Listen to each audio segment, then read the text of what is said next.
ఓం శ్రీ పరమాత్మనే నమః. శ్రీమద్భగవద్గీత గీతా ప్రియులకు నమో నమః.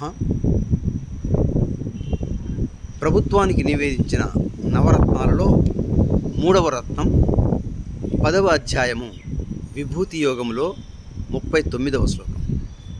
శ్రీ భగవాన్ వాచ యచ్చాపి సర్వభూతానాం బీజం తదహమర్జున న తదస్తి వినాయస్యాత్ మయా భూతం చరాచరం.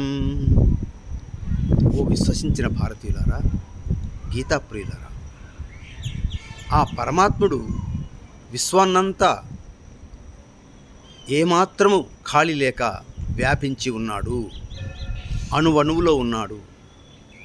అటువంటి పరమాత్ముడే అందరి హృదయాల్లో బీజరూపంగా ఉన్నాడు.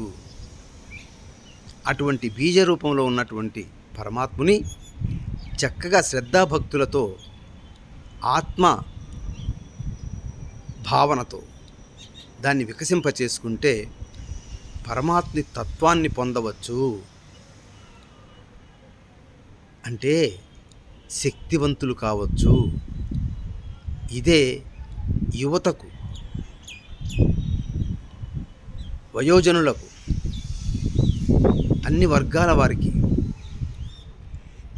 తెలియపరిచినట్లయితే వాళ్ళ వ్యక్తిత్వాన్ని వికసింపచేసుకొని శక్తివంతులై ఆనందంగా, ఆరోగ్యంగా, పరిపూర్ణ ఆయుష్తో,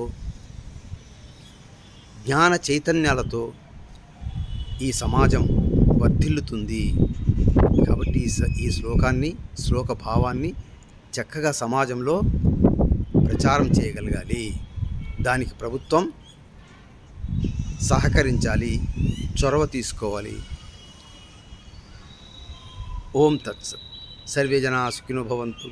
సర్వే సన్మంగళాని సంతు.